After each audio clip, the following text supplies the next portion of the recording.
Hello everyone, welcome to class in computer science.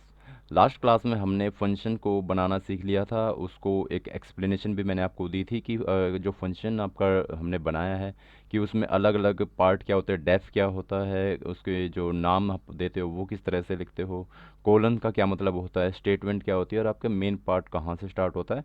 तो basically जो जो मेन मेन चीज़ें थी मैंने आपको एक्सप्लेन कर दी थी। अब हम देखेंगे कि आपके फंक्शन को कॉल किस तरह से करते हैं। ठीक है, उसके बारे में थोड़ी सी डिटेलिंग हम देखेंगे कि अलग अलग टाइप से आप किसी फंक्शन को कैसे कॉल कर सकते हो। तो चलिए एक बार बोर्ड की तरफ चलते हैं, आपके वाइट बोर्ड की तरफ। यहाँ पे मैंने हेडिंग डाल दिया आपका कॉलिंग, इन्वोकिंग और फंक्शन को उसको किस तरह से यूज़ करना है। ठीक है, तो आपको फंक्शन कॉल किस तरह से करना है, क्योंकि आप पहले फंक्शन बना लेते हो और अगर आप फंक्शन को कॉल नहीं करोगे तो वो उसका वेस्ट है। ठीक है, वहाँ पर कोई यूज़ नहीं होगा। तो पहले आप क्या कर सकते हो, फंक्शन को डिक्लेयर करते हो, यानी पहले आप फंक्शन डिक्लेयर करते हो। ठीक है, डिक्लेरेशन।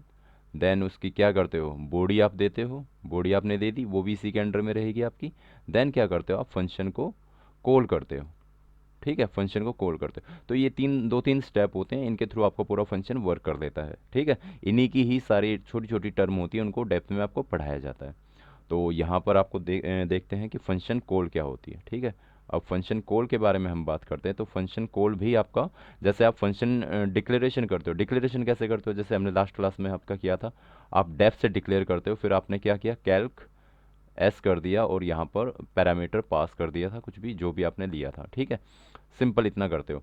वैसे ही फंक्शन में क्या करते हो, जैसे आपको इसी को कॉल करवाना था, इसमें सिंपल क्या होता है आपका, सिंपल आपको फंक्शन का नाम देना है और उसके बाद आर्गुमेंट दे देना है। ठीक है, जो भी आपकी मर्जी है आर्गुमेंट देने की। तो फंक्शन कॉल के अंदर कुछ प्रॉपर्टीज़ हैं, वो आपको लिख लें।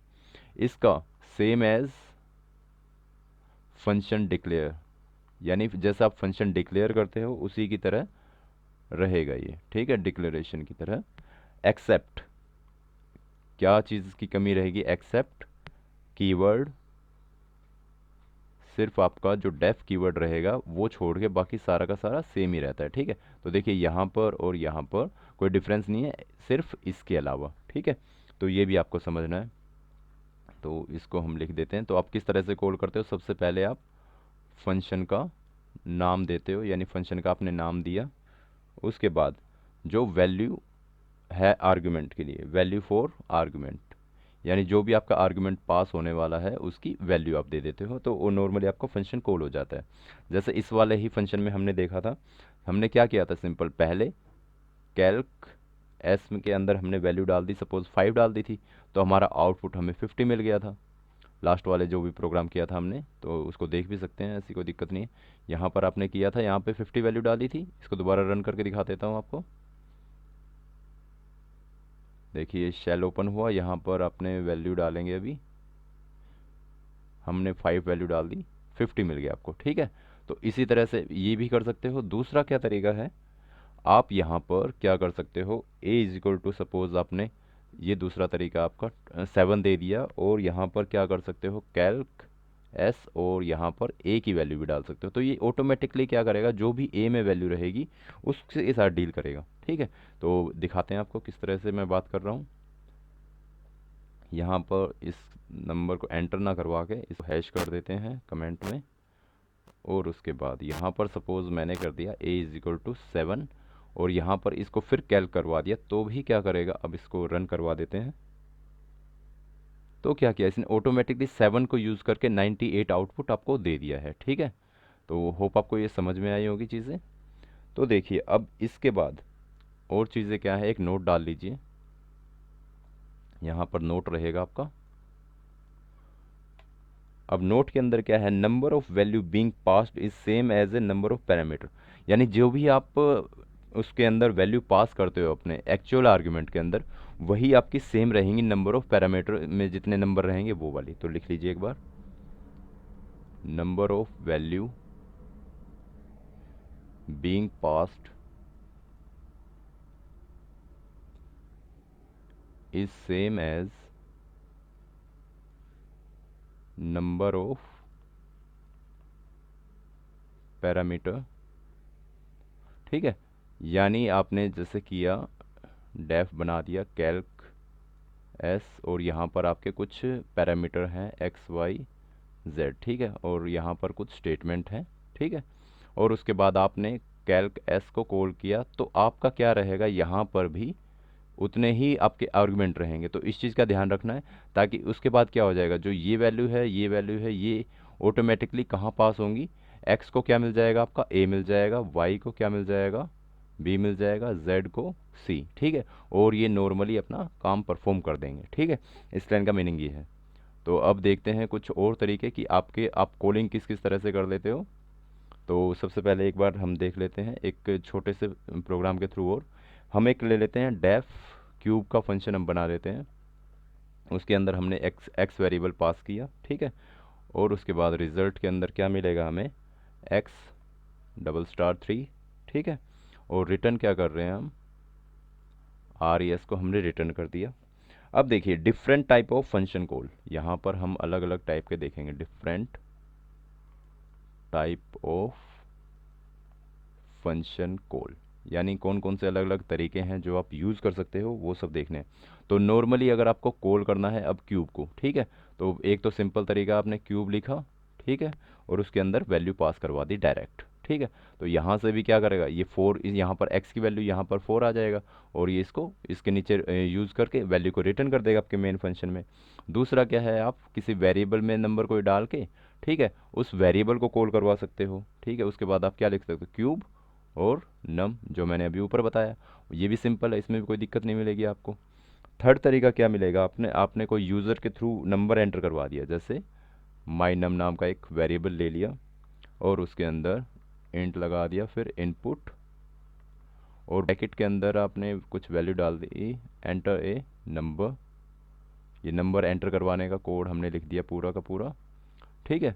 और उसके बाद क्या करोगे आप, क्यूब और माई नम, ठीक है, यहाँ वैल्यू डाल दी, कोई दिक्कत नहीं पड़ेगी। यहाँ पर भी क्या करेगा, सिंपल जो भी आपकी वैल्यू डलेगी उसके थ्रू कॉल कर देगा, ठीक है। चौथा क्या तरीका, आप सिंपल क्या करोगे, प्रिंट क्यूब 3। ये भी सिंपल उस तरीके, ये वाला सिंपल क्या कर रखा है आपका, डायरेक्ट शेल में कॉल कर रखा है, ये वाला जो आपकी स्क्रिप्टिंग होती है उसमें कॉल कर रखा है। तो बस इतना ही डिफरेंस है इसमें, कोई इतनी दिक्कत वाली बात नहीं है।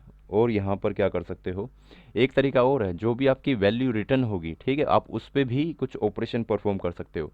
तो यहाँ पर लिख सकते हो डबल ऑफ क्यूब, यानी एक वेरिएबल लिया आप डबल ऑफ क्यूब, और जो भी आपका 2 × क्यूब 6, ठीक है। तो यहाँ पर क्या करेंगे, यहाँ पर आप कॉल कर रहे हो, और जो भी आपकी वैल्यू बनेगी यहाँ पर, उसको फिर ये 2 से मल्टीप्लाई करके आपको आंसर दे देगा। क्लियर। तो इस तरह से आप कर सकते हो। तो हम इसको एक बार आपको करके भी दिखा देते हैं, छोटा सा प्रोग्राम है, ज़्यादा बड़ा नहीं है। तो यहाँ पर अलग अलग स्टेटमेंट्स रहेंगी। तो देखिए यहाँ पर मैं क्या कर सकता हूँ, सपोज़ मैंने कर दिया डबल ऑफ क्यूब, और इक्वल टू क्या कर दिया यहाँ पर, 2 × क्यूब, और ए को ही हम ट्रांसफ़र कर लेते हैं। या दूसरा तरीका क्या है, हम एक वेरिएबल ले लेते हैं, बी की वैल्यू 5 ले ली हमने, और यहाँ पर हम बी को सेंड कर देते हैं। फिर सिंपल क्या करना है, इसको प्रिंट करवा देना है। तो या तो आप सीधा ही ऐसे लिख सकते हो डबल ऑफ क्यूब, या किसी पर्टिकुलर मैसेज के थ्रू भी आप कर सकते हो। इसको हम कंट्रोल एस से सेव कर देते हैं। रन हमने किया, ओके, हमारा एरर आया। तो इसमें लिख रखा क्यूब इज़ नॉट डिफाइंड, क्योंकि हमने इसमें क्यूब का फंक्शन बनाया नहीं था। तो एक बार क्यूब का फंक्शन भी बना लेते हैं, डेफ क्यूब, क्योंकि हम उस अपने पुराने प्रोग्राम में ही ये काम कर रहे थे, तो इसीलिए ये एरर दे दिया इसने, ठीक है। तो यहाँ पर अब लिख देंगे, यहाँ पर result equal to x double star triple हो गया ये वाला 3, और उसके बाद रिटर्न क्या कर देगा आपको, आर ई एस, ठीक है। अब यहाँ पर क्या करना है आपको, सिंपल इसको कॉलिंग कर दिया था हमने, तो डबल एक्स में, ठीक है। तो यहाँ पर ये जो बी की वैल्यू है, ये भी यहाँ पर ट्रांसफ़र करेंगे हम इसके नीचे, और इस पूरे को कमेंट कर देते हैं। कमेंट आपको पता है ट्रिपल डॉट से, और नीचे भी लगा देते हैं, ताकि ये वाला आपका कंपाइलर रन कर सके इसको। इसको अब रन करते हैं। F5 क्लियर प्रेस कर दिया है मैंने। अब देखिए यहाँ पर क्या मिला आपको, 250, ठीक है। तो इसने क्या किया, यहाँ पर जो भी आपका इसका क्यूब आया था उसको डबल करके आपको प्रिंट करके दे दिया, ठीक है। तो इस तरह से क्या हो जाते हैं आपके जितने भी ये फंक्शंस हैं ये वाले क्लियर हो गए होंगे आपको, ठीक है। तो अगली क्लास में हम देखेंगे कि आगे के टॉपिक जो भी फर्दर रहेंगे उनको क्लियर करेंगे। तो अभी के लिए चलिए इसके नोट्स प्रॉपर बनाइए, बाकी अपने या जितने भी आपके क्लास के फ्रेंड 11th और 12th के हैं या जो प्रोग्रामिंग सीखना चाहते हैं उनमें शेयर करिए, ठीक है। तो चलिए अभी के लिए थैंक यू।